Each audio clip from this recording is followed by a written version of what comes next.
Beleza? Temos aqui o Marcos Barroso Martins, que envia, deixa eu puxar o compacto para cá. Esta é a lei de Murphy para as mulheres. Homens legais são feios. Não concordo. Não posso concordar. O senhor, por exemplo, é legal e é belíssimo. Tirou de minha boca as palavras. Eu que sou um homem belo. Aliás, belos, porque eu sou gordo, então são vários belos. E sou legal. É um sete belo. O senhor é um... É um sete belo. O senhor é um almanjarra. Almanjarra. Significa homem colossal. Bela.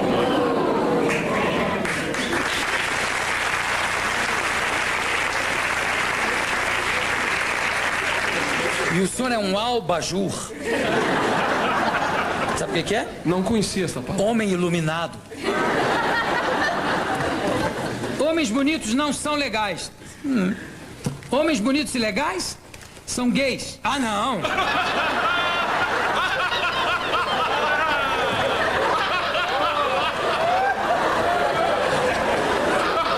É o sete belo.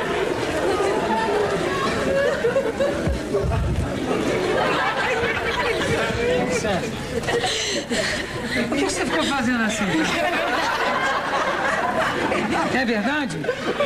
Porque já levou fora de algum viado? O que houve? Ei, menina bonita, fala. Hein? Não, mas é verdade. Dá um beijinho aqui. Quer dizer que se o homem é legal e bonito, ele é bicha? Sempre? A maioria.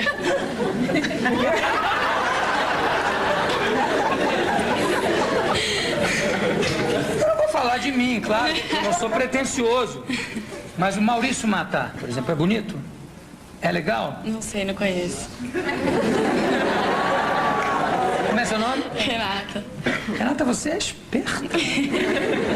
Você na sua vida nunca conheceu nenhum homem legal, bonito, que não fosse gay? Poucos. Precisa conhecer mais de um. Você tá com namorado? Não. Não? O último era viado? Não, né? Gente! E esse olho verde lindo que você arranjou, onde é que foi? Você comprou ou é seu mesmo? Esse olho dessa moça? Você concorda com ela que todo homem legal e bonito é gay? Não acho. Não? Então vocês vão brigar lá fora depois. Essa lei de Murphy do homem é impressionante. Você se acha um homem legal? Sim. Bonito? Dá pro gasto, né? Logo, é viado? Não.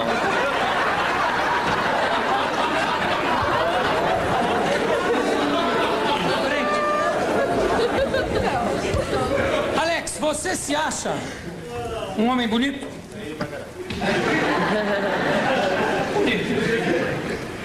Minha mulher me acha, eu não me acho.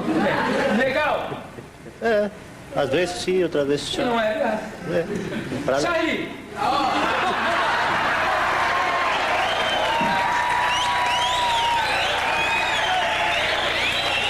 Vamos em frente, por favor! Vamos em frente!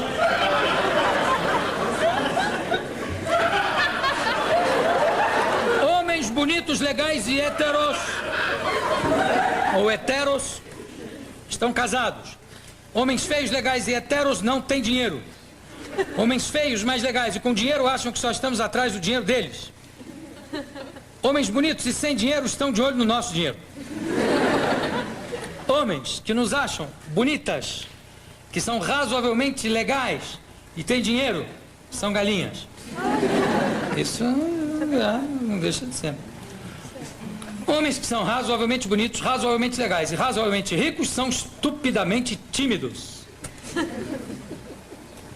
E quem manda isso é o Marcos Barroso, que é um cara legal e bonito.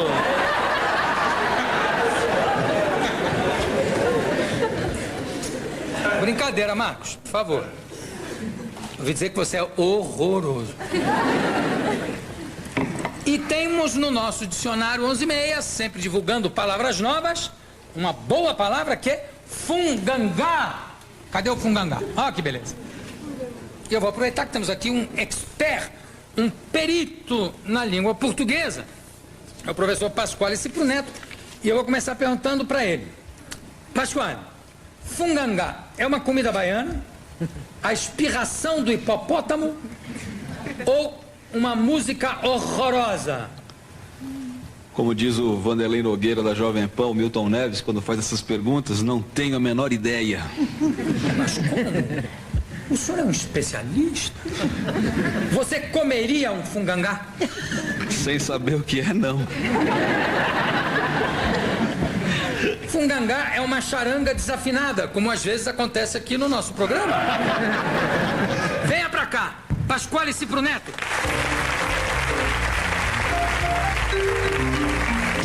Uou! Ok, gente. Professor é um dos poucos professores ricos do país, né? Para com isso. Que mentira. Professor... Não, rico não, mas que graças a Deus tá faturando bem, né? Quer dizer, rico não sei, porque também não é vergonha nenhuma, né? Não, mas é mentira, né? Porque senão vão achar que a gente ganha mais do que ganha. O professor é um operário do ensino antes de mais nada, né? Bonito. Bonito isso, hein? Bonito. Eu tive um patrão bem safado que dizia isso, né? Dizia isso.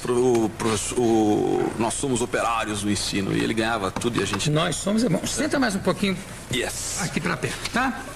Você tá com programa de rádio. Programa de rádio, Rádio Cultura, AM, há 6 anos e meio. Programa de... O Nossa Língua Portuguesa. Televisão. Um outro programa na Rádio Cultura, antes desse da TV, o Letra e Música, programa em que eu faço análise temática de letras de música popular. O Nossa Língua Portuguesa na TV Cultura, 4 anos e alguma coisa. E que mais? Não, eu quero primeiro agradecer a TV Cultura que permitiu a sua vinda aqui ao nosso programa. Obrigado a todo o pessoal da Cultura pela gentileza. Quero mostrar aqui o seu CD, é um CD-ROM?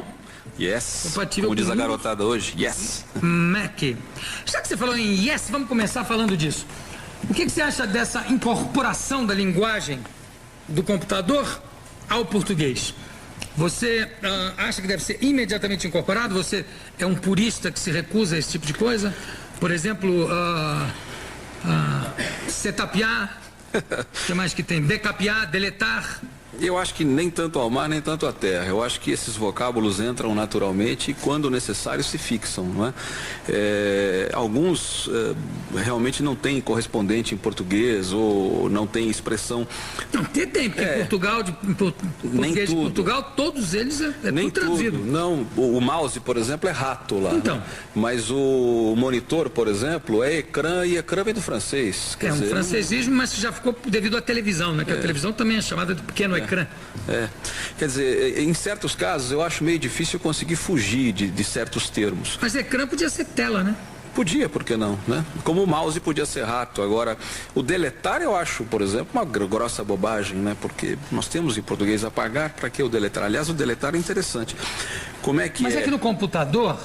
Já vem com porque delete, né? Então já cria. É natural. Agora, o deletar tem uma história interessante. Essa palavra é latina, né? Você sabe? Deletere. Não, é delire, né? Delire? Que é delir em português, que existe em português culto, em português clássico, delir, verbo do qual se forma o adjetivo indelével, que é aquilo que não se pode apagar. Né? Quer dizer, agora, deletere existe em latim? Deletere? Que eu saiba é delire, que eu saiba. Só delire. Que eu saiba. O que eu acho, quer dizer, eu até concordo até com decapear, com deletar, com acessar, porque acessar também tem português. E os dicionários ainda não registram acessar, não registram, por exemplo, sediar. Quando a gente ouve na televisão que a cidade tal sediará o evento tal, se você procurar no dicionário... O verbo sediar? Você não acha. Não acho. Mas você concorda que é português? Acho que sim, acho que não há como... E acessar, já que tem acesso, não tem? Vem do próprio substantivo, né? O verbo acessar não está em nenhum dicionário? Que eu saiba não está dicionarizado, que eu saiba, não tenho certeza. Ler aqui. Posso? Pode, claro. Deixa eu dar uma olhada aqui nos dois. O sediar não, tenho certeza absoluta. O acessar não sei, olha, acho que não está. Aqui tem o Michaelis, né? O Dick Maxi, que aliás é um dicionário. O Michaelis talvez registre já. Ótimo. Acessar, está aqui. Já está aqui. Ato ou efeito de aceder. Acréscimo, adição, aumento, tal, papapá. Você tem o Aurélio aí? Tem, que também é ótimo. Vamos ver se o Aurélio dá. Eu acho que o Aurélio não dá, não tenho certeza, mas eu acho que não. Será que não? Acessar. Não. Não dá, né? Mas tem acessão. Não, mas não tem acessar. Tem acesso, mas não tem acessar. Para você ver, o Michaelis é mais recente e certamente incorporou porque o uso impôs isso. É, claro. O Aurélio, até a sua última edição, não tinha incorporado. Mas em compensação, tem aqui o seguinte, ó. Chegada, aproximação, ingresso, entrada. Em relação a? Acesso. Que é o substantivo. Exatamente. Não se dá o verbo, né? Não dá o verbo, mas certamente na próxima edição já vai estar. Né? Que já virou. Eu imagino que sim. Há muitos anos. Antes da computação já se falava acessar, não já? Já, o próprio CD o meu CD usa essa terminologia e alguém escreveu para o Estadão, para o Estado de São Paulo, pedindo o parecer do Napoleão Mendes de Almeida, que morreu este ano, e que era tido, o que ele falava? Era tido como um ultradireita da língua, não é? E ele disse que perfeitamente natural, é óbvio que a língua evolui e tal, não sei o quê, o verbo é mais do que bem-vindo, mais do que necessário. Eu adorava ele. Quando eu tinha alguma dúvida, eu ligava para ele. E ele tinha uma coisa ranzinza que era uma delícia, quando ele dizia assim, mas professor, a gente pode escrever assim também, não pode? Se quiser escrever errado, pode. Figura maravilhosa. Agora, eu estava te falando, deletar, acessar, backupear, deletar, tudo isso eu entendo. O que eu não entendo é o seguinte: qual é a diferença que existe entre iniciar e inicializar? Bobagem, acho que é porque existe uma tecla aí também, não é? Não, é que em inglês é initialize. Initialize, e aí... Mas por que eles fizeram em inglês initialize? Já é uma ignorância deles? Porque em inglês também tem initiate. E tem o begin e outras coisas mais, né? Quer dizer... Eles inventaram inicialize. E nós embarcamos, né? E realmente virou moda. Porque eu acho que tem pessoas que gostam de falar bonito e pessoas que gostam de falar difícil, né? Que é diferente, né? O presidente Collor conseguia falar bonito e difícil ao mesmo tempo, né? Bonifrate, não sei o quê, bababá. Eu acho que é isso, que aí o cara diz assim, eu vou botar iniciar, mesmo lá, né? Iniciar é comum, todo mundo inicialize. Inicialize, e nós aqui, eu chamo isso de macaqueamento, né? A gente dá uma macaqueada e... Formatar também. Legal, formatar, todos esses... Como é que seria formatar? O que é formatar? Eu sou ignorante em informática. Formatar é pegar o disquete e adaptá-lo para... Formatar é isso aqui, por exemplo. Para servir, para poder funcionar no computador, não é isso? Não necessariamente. Você pega um texto. Está aqui esse texto, né? Então a câmera está mostrando aqui, né? Eu pego esse texto, marco ele todo, delineio ele todo, e está com essas letras aqui. Aí eu vou formatar, tá? Enquadrar na paginação. Em letras grandes, por exemplo, fontes itálicas, tá? E em tamanho 14, 16. 16, 18, tá. Aí eu formatei esse texto dessa forma. Eu acho que também... Como é que seria? Novo formato? Eu acho que o verbo também já está mais do que natural aí, porque eu não me lembro de nada em português que pudesse substituir editar, talvez fosse a palavra mais próxima, né? Mas editar em computação também já é outra coisa. Tem outro sentido específico e tal. Vamos falar da campanha política. O que você tem ouvido aí de bobagem? Muita coisa. Eu fui convidado pela Folha de São Paulo, eu sou consultor e colunista da Folha de São Paulo. Escrevo toda quinta-feira uma coluna chamada Inculta e Bela, e durante o período pré-eleitoral aí fui convidado para escrever uma coluna às sextas-feiras, o Queimando a Língua, né? Analisando pérolas dos nossos candidatos vários. E alguns se excederam, né? Alguns produziram assim algumas pérolas realmente interessantes. Eu não sei se eu posso citar nomes aqui. Nomes eu acho que não convém, porque eu não sei como é que está o negócio da lei eleitoral. É melhor não. Pedir direito de resposta, mas pode citar a pérola. A pérola, né? Então, uma pérola assim, São Paulo precisa desenvolver, né? Um candidato a governador de São Paulo, que até escrevi dizendo que ele parecia candidato ao governo de Minas, porque o mineiro tem o hábito de comer o pronome, é muito engraçado isso no mineiro. O mineiro fala, ela queixou de dor, né? Acho isso bem particular do mineiro, né? Ela apaixonou por ele, ela precipitou, né? E em vez de ela se precipitou, ela se apaixonou, ela se queixou de dor. E esse candidato dizia que São Paulo precisa desenvolver. O quê? né? Acho que ele queria dizer São Paulo precisa desenvolver-se, né? Precisa se desenvolver, acho que é isso, né? Um outro que diz que desemprego se combate com trabalho, que é uma pérola da tautologia, né? Tautologia é a bonita essa palavra. Se combate com trabalho. Eu escrevi que assim, nesse campo de verdades absolutas, fome se combate com comida, é um negócio impressionante, né? Sede se combate com água, chuva seca também se combate com água, com chuva. São o pérolas, frio se combate com agasalho. Com agasalho, é um negócio impressionante. E a fome se combate? Com comida ou com alimento. São assim pérolas fantásticas. Qual é o português, o candidato que fala o português mais certo? Agora pode falar nome ou não? Aí pode, porque eu estou perguntando só qual é o que fala português mais certo, ou não pode? Eu não sei se pode, se não pode. Ou não pode falar qual é o candidato que fala português mais certo? Não pode falar também, né? Hein, Milton? Acredito que não possa, não. Não, acho que não, porque vão dizer, olha, falou dele ou propaganda. É incrível essa, não sei se também posso falar que a lei eleitoral é meio... Isso pode. Essa lei eleitoral foi votada pelos políticos contra eles mesmos. Eles acabaram não podendo frequentar nenhum programa, não puderam... E tem uma coisa curiosa, no horário deles, no horário eleitoral, existe uma proporcionalidade obrigatória. Mas fora do horário deles, se eu chamar um candidato aqui e chamar outro, eu tenho que dar exatamente o mesmo tempo. Né? Houve um que disse outro dia no horário eleitoral, disse assim, o tempo é curto, mas vote em fulano, né? O nome dele, assim, o tempo é curto, mas vote em, e dá o nome dele. Quer dizer, esse mas aí é fantástico para criar um contraste entre tempo curto e votar em fulano. Quer dizer, é uma maravilha. É o uso perfeito, vocês vestibulantes, quando fizerem redação, lembrem-se, né? A palavra mas é uma conjunção adversativa que expressa contraste, né? E é um belo contraste entre as duas ideias. O tempo é curto, mas vote em fulano. Maravilhoso. Que também caberia, o tempo é longo, mas vote em fulano também. Também, cabe tudo, qualquer coisa. Cabe até o que não cabe, como diz Gilberto Gil, né? Na música Metáfora. Qual foi o maior absurdo que você já ouviu durante alguma campanha? O que acontece, quando o cidadão lê, e isso tem acontecido muito no horário político, você percebe que o cidadão está com a tela ali na frente dele, ele está lendo, né? Alguém redigiu para ele, isso já elimina uma série de problemas. Quando o cidadão fala de improviso, aí é muito comum escapar, por exemplo, a concordância, é bem comum que escape mesmo. É impressionante, né? Como tem erro de concordância. E outra coisa que eu acho engraçado também, é como por via das dúvidas, sapecam de antes de qualquer que. Exatamente. Ficou claro de que o presidente, né? Ficou claro de que o presidente disse de que iria... Exatamente. Esse de que é uma maravilha. Por que isso, hein? Um cidadão que não é candidato, também não vou dizer o nome dele, mas é um grande industrial brasileiro que começou com essa moda de usar esse de que, todo mundo atribui até um outro candidato aí de verdade, mas o pai... O Jânio usava, mas usava certo, né? Dentro dos rigores da gramática, sim. Uma coisa é dizer eu duvido de que, porque quem duvida, duvida de. Eu tenho a impressão de que. Apesar de que.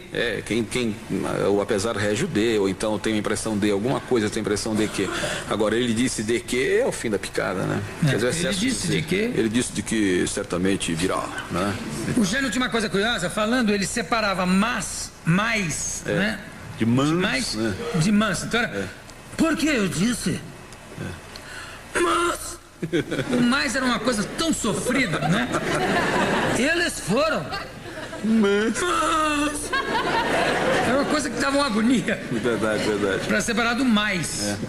Ele tinha esses preciosismos. Cacuetes. Agora, você concorda que alguns candidatos falam um português correto, mas um português quase que seiscentista? Usando termos como, sei lá, não estou dizendo que sejam esses termos, mas nécios e pascácios e não sei o quê, bababá.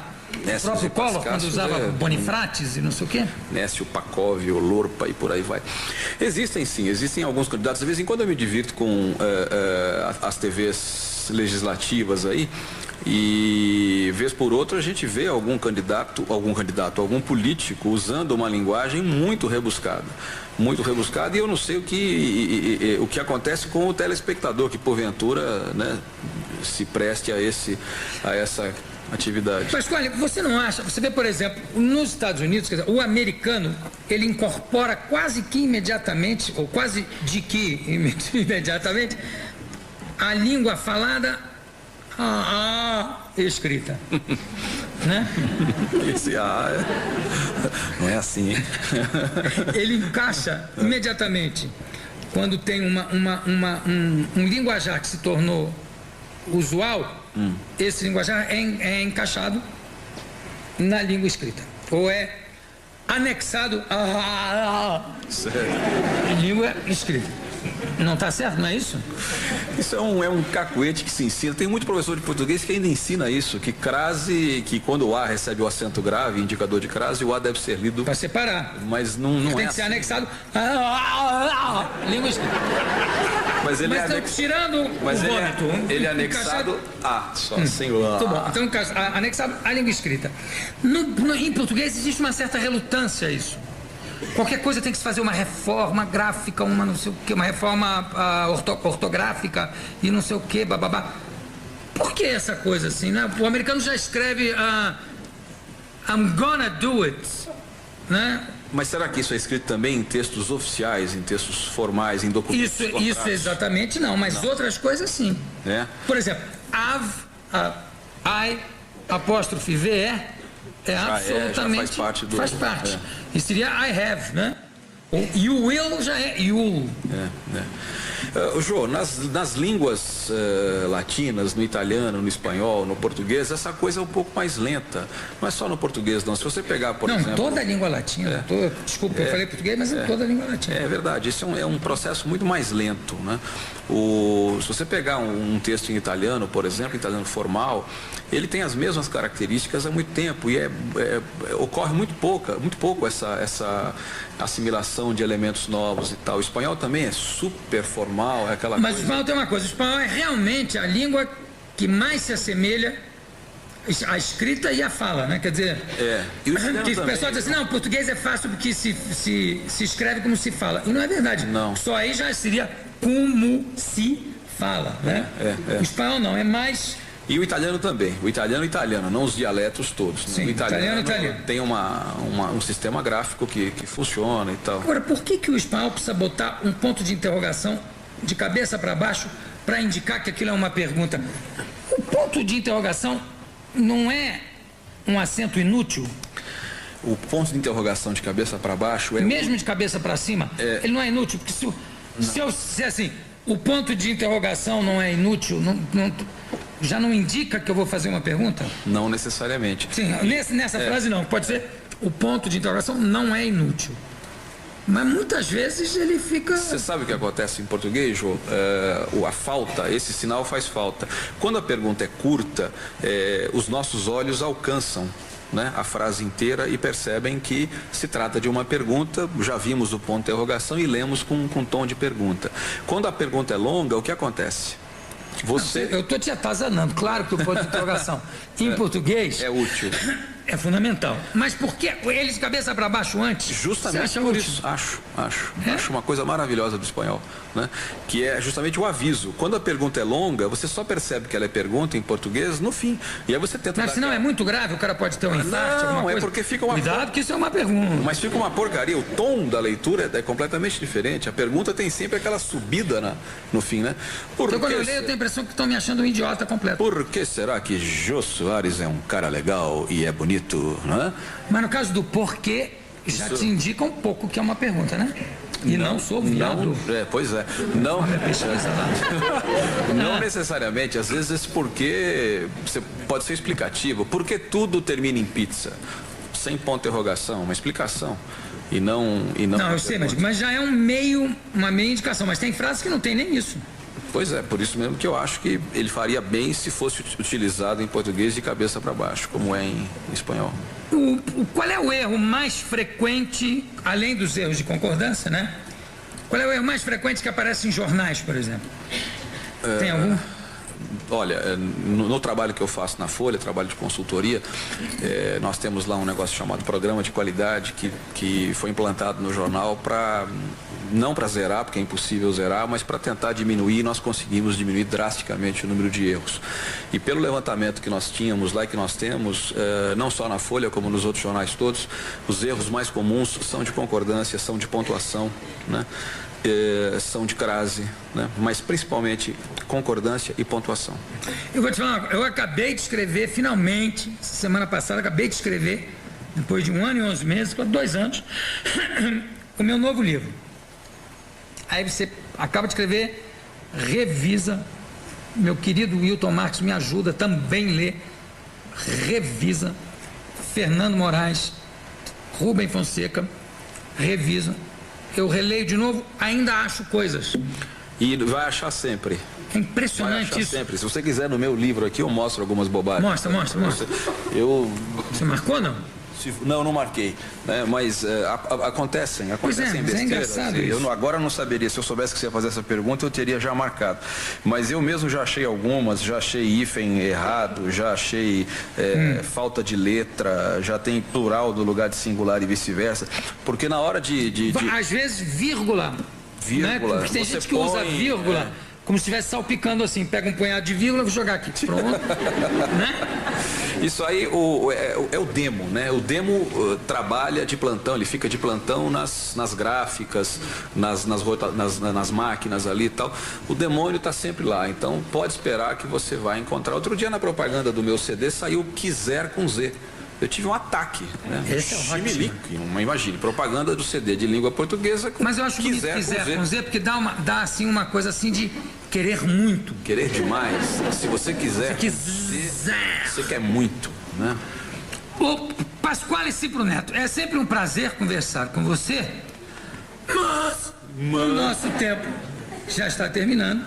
Quero agradecer demais a tua presença. Eu posso falar 2 coisinhas? Pode, rapidinho? claro. Queria falar um segundinho só do CD, que a gente tá com ele aí a todo vapor, né? E é um CD feito, distribuído pela Publifolha, com a colaboração da CBPO, que foi quem financiou o projeto. Tem regras portuguesas aí, tudo? Tem tudo, são alguns módulos do meu programa da TV, né? Adaptados para a linguagem informática. Um trabalho muito bonito de direção artística do Hélio Skind, que faz as trilhas sonoras da TV Cultura, né?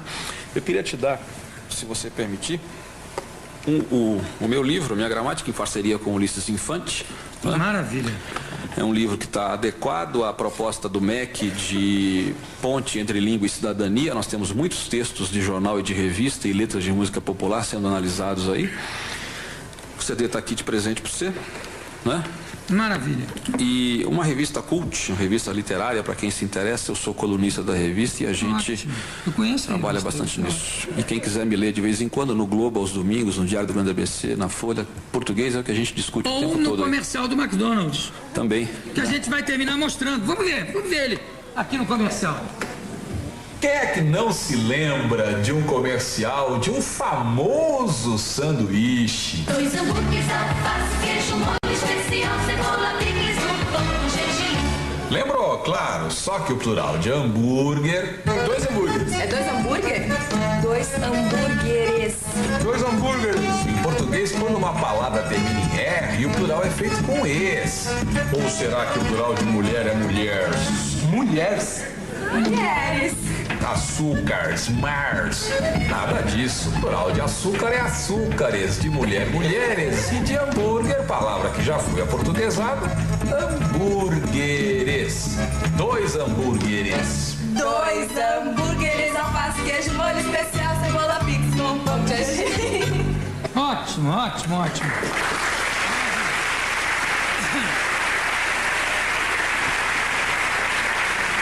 Essa regra vale, mesmo sendo uma palavra, como você disse, de origem estrangeira? Desde que a portuguesada vale, não é? Se ela estiver já portuguesada e grafada de acordo com a norma portuguesa... Aí já quer dizer, hambúrguer, mesmo sem acento, tá errado. Tá. Hambúrguer está no dicionário, pode procurar aí, nos dois, né? Tá com lá. acento e com um GU. Né? Tudo direitinho. Direitinho. Me ocorreu uma palavra aqui... Cuidado com qualquer. O plural de qualquer é quaisquer, plural interno pela formação da palavra, não é qualqueres, né? Pelo amor de Deus. Não, é qualqueres. Mas aí é. Qualqueres que fosse. A palavra júnior.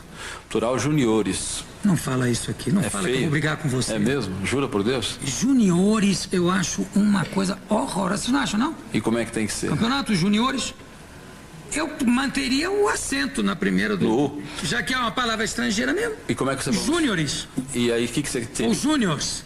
Não, mas júniors fere o padrão da língua. Não há RS em fim de palavra portuguesa.